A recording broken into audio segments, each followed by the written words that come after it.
Bana tertemiz bir oğlan bağışlamak için gönderilmiş Rabbinin bir elçisiyim.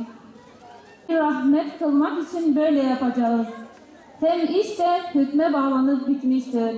Sadakallahul azim. Türkiye'nin birçok ilinde aktif olarak çalışmakta olan platformumuz, kuruluş amacı aileler ve kadınlar üzerinde çalışmalar yapmaktır.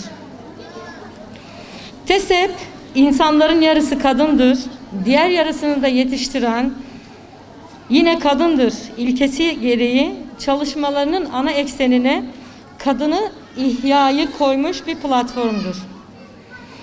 Platformun hedefi, insanoğlunun annesi olan ve insanlık medeniyetine kaynaklık yapan kadını doğru konumlandırmak, onun hak ve sorumluluklarını adalete uygun bir şekilde ortaya koymaktır.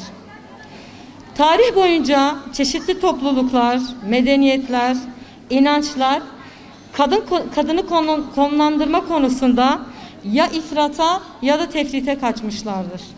Onun ferdi, ailevi ve toplumsal açıdan hak ve hukuku konusunda çeşitli yanlışlıklara düşmüşlerdir. Kadın konusunda düşülen yanlışlıklar ahlaki ve toplumsal anlamda çöküşe ve hezimete sebep olmuştur.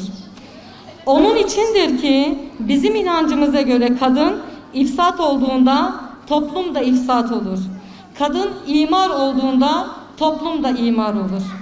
Yüce dinimiz İslam ise onun insanlık ailesi içerisinde bütün itibarının nasıl korunması gerektiğini bize bildirmiş.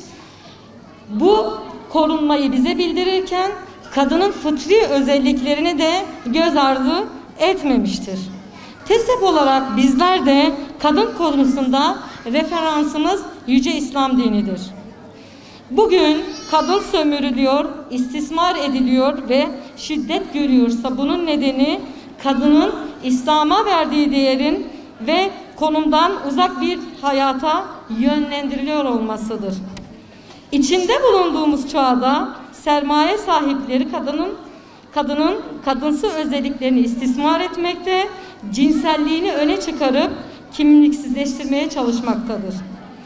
Eşitlik, özgürlük gibi kavramlar kullanarak erkeklerle aynı sorumlulukları taşımaya zorlanmakta, onu erkeklerden ayıran fiziki, ruhsal ve biyolojik farklılıklarının getirdiği ayrıcalıklar göz önünde bulundurulmamaktadır. Kadın erkekle yarışa itilmekte ve kadının eliyle ailesiz bir toplum oluşturulmak istenmektedir. Kadın insanlığın annesi olma konumundan uzaklaştırılmaya çalışmaktadır.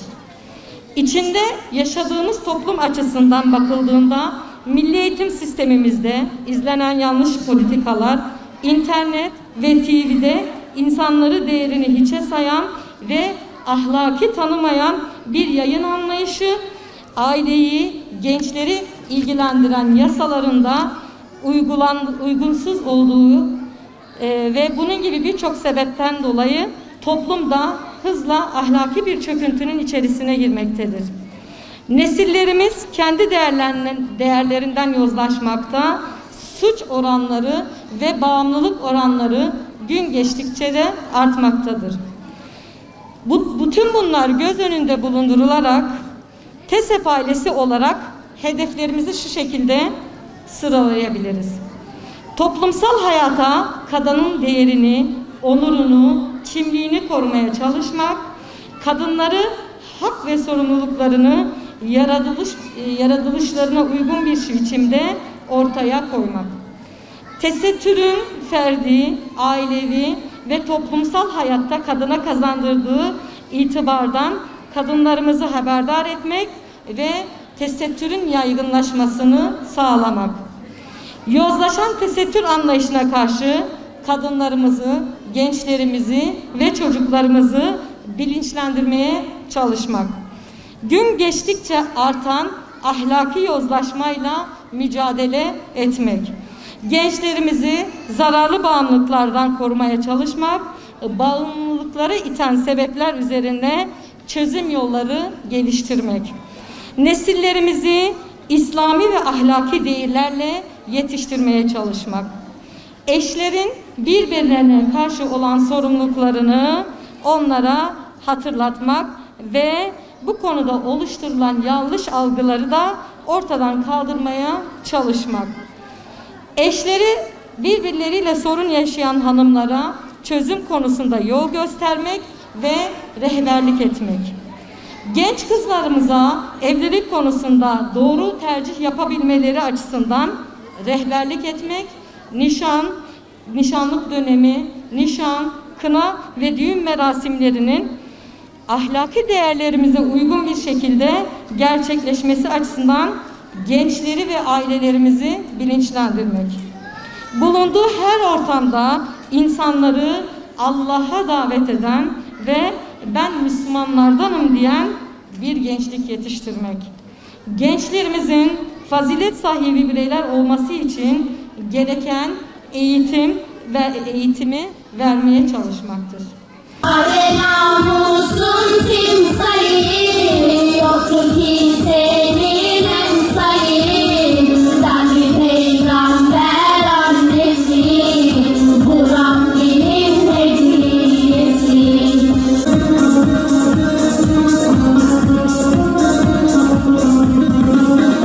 Tutmaktır senin orucun, Rabbindir tek koruyucun.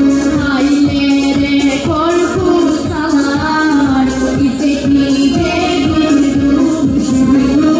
Tutmaktır senin orucun, Rabbindir tek koruyucun.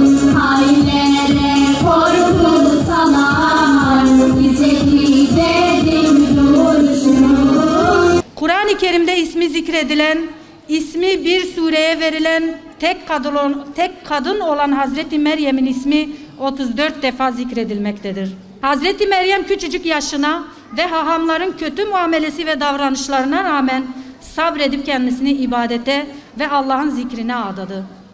Ta ki Meryem öyle bir mertebeye ulaştı ki kendisine gökten sofralar indi ve Allah'ın hitabına mazhar oldu. Allah'ın peygamberi Hazreti Zekeriya'yı bile hayrette bırakacak bir dereceye yükseldi Meryem. İşte tam da Müslüman bir hanımın örnek alması gereken bir rol modeldir Hazreti Meryem. Bizler de Allah'a yaklaşmak istiyorsak ibadetlerimizde samimi olmalıyız. Gün geçtikçe ibadetlerimize daha fazla zaman ayırmalıyız ve mümkünse evlerimizin bir köşesini, bir odasını mescide çevirmeliyiz ki huşuyu yakalayabilelim ibadetlerimizde. Hazreti Meryem'in hayatında dikkat çeken bir başka yönü de teslimiyeti ve Allah'a olan itaatidir. Hazreti Meryem'in hayatının dikkat çeken bir diğer yönü de günümüzde önemi çok büyük olan iffet, haya ve tertemiz oluşu ve korunmuşluğuydu.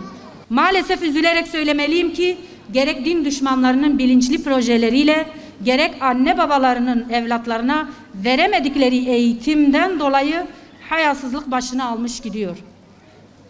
Belki bundan 10-15 yıl öncesine kadar ayıplanan durumlar şu an maalesef ki normal karşılanıyor. Öyle bir hale gelmiş. Dünyamızdan asla taviz vermediğimiz halde dinimizden parça parça koparıyoruz. Bazen de yaptıklarımıza kılıf uyduruyoruz. İslam alemi olarak helal ile haramı birbirine karıştırıyoruz. Nefsimizi İslam'a uyduracağımıza İslam'ı nefsimize uydurmaya çalışıyoruz. Bütün bunlardan dolayı öncelikle anne babalar çocuklarına küçük yaşta hayalı olmayı öğretmelidirler. Rol model olarak da onlar kendilerine birilerini seçmeden anne babalar Hazreti Meryem'i, Hazreti Asiye'yi, Hazreti Hatice'yi, Hazreti Hacer ve Hazreti Fatıma'yı rol model yapmalıdırlar. Çocuklarını dinini öğreneceği ve seveceği ortamlara yerleştirmelidirler. Çünkü bunu yapmasalar çocuğu kendisine başka ortamlar seçecektir. Müslüman kadınların vazifeleri çok ehemmiyetli ve ağırdır. Öncelikle Meryem gibi bir şahsiyet kazanmalı ki Allah da ona İsa'ları bağışlasın. Meryem gibi dini ilimleri tahsil etmeli ki bilinçli ve şuurlu evlatlar yetiştirebilsin. Meryem gibi kuvvetli bir iman ve salih amel sahibi olmalı ki Allah yolunda karşılaşacağı sıkıntıları ve musibetleri selametle atlatabilsin.